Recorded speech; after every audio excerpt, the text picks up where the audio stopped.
Yun ngang isang member ng Committee of Justice, may utang yan na 8 million sa asawa ko. Kaya nga hindi pa nadagdag yun. So kulang yun, yung pinakita nila. Kasi, Kasi hindi mo man pwede ilagay pa yon kasi hindi pa siya kita, kasi utang pa lang siya sa iyo. So, pero matindi, no? May utang na nag-aakusa pa. 'di ba? Kapal na muka, 'di ba? Ito ang kapal na muka. Oh, may utang na 8 million, may gana pang bumanat, 'di ba?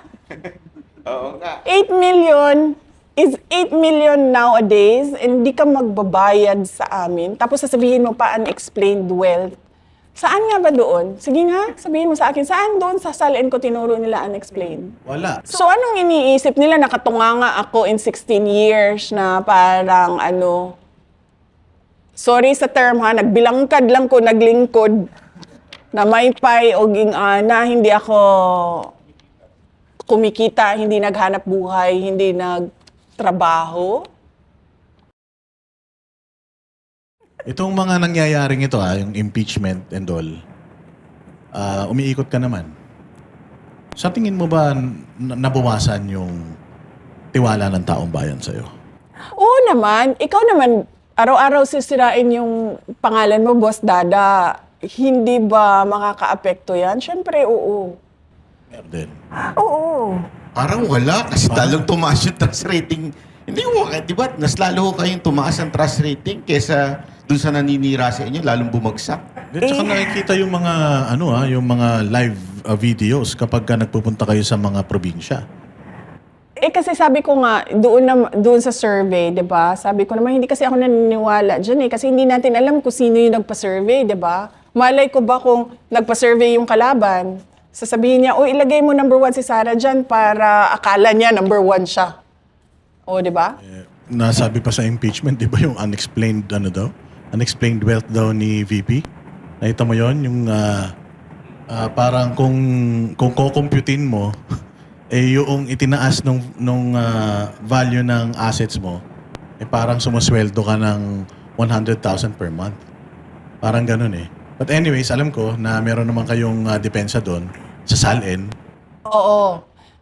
Isa pa yan, no? Merong members ng House of Representatives na nagsabi ng unexplained wealth. Na tinatanong ko lagi, ituro mo sa akin, saan dyan ang unexplained? Kasi pag sinabi mong unexplained, hindi mapaliwanag, di ba?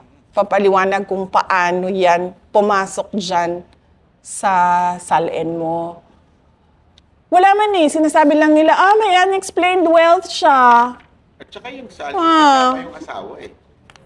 Di ba kasama po yung asawa doon sa SALN? So, nagtatrabaho pa naman yung asawa ni VP. Oo naman.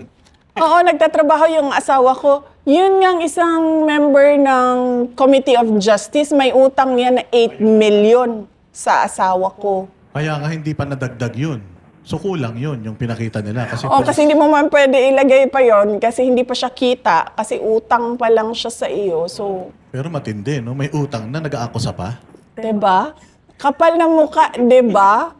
Kaya nga kami mag-asawa tinitingnan namin siya ng mga mga interview niya. Sinasabi ko talaga sa asawa ko. Sabi ko, ito ang kapal na muka. May utang na 8 million, may gana pang bumanat. Actually, gusto ko nga siya ipaano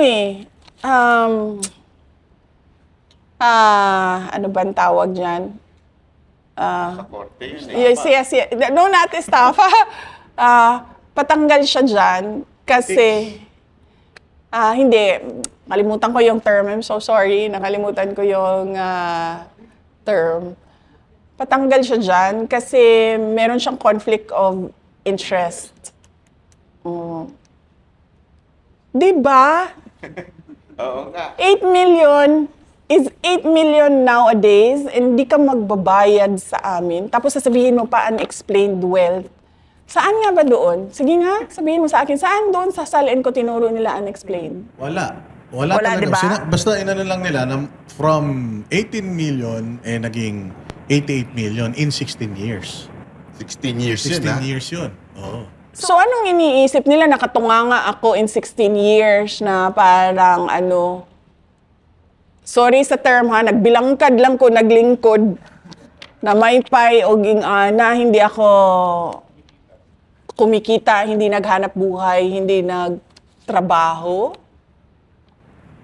Pero meron din question sa kay Speaker Martin, yung dating speaker, na simula nung naging Speaker of the House at naging presidente yung pinsan niya, parang sobra-sobra yung itinaas ng kanyang net Billions worth yun, oo. by the billions.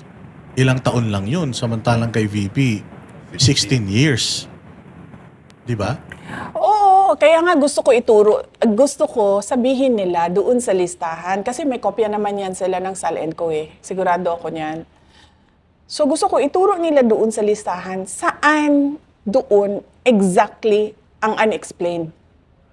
Para naman ako, maayos akong makasagot. Like say for example lang, sasabihin nila, itong property sa Matina, itong taon na ito at itong property na ito.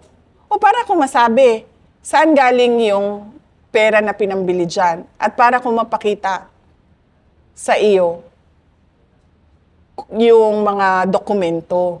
Hindi yung pwedeng tira-bahala na unexplained wealth. Unexplained wealth. Hindi pwedeng ganun.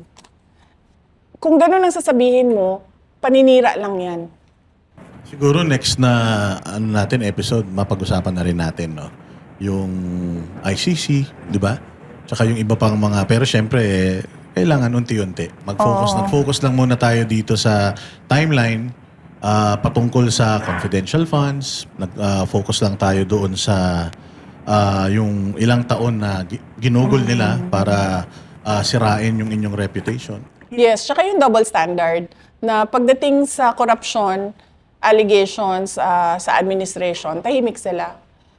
Diba? Hindi nila ina-actionan. Tapos itong isa, or si Inday Sara, nahabol-habol nila lagi. Always and forever. Diba?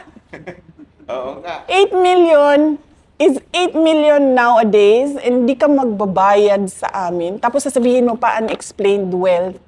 Saan nga ba doon? Sige nga, sabihin mo sa akin, saan doon sa SALENCO tinuro nila unexplained? Wala talaga. diba? Basta inano lang nila na from 18 million naging 88 million in 16 years. 16 years 16 yun, ha? years yun. Oo. So anong iniisip nila? Nakatunganga ako in 16 years na parang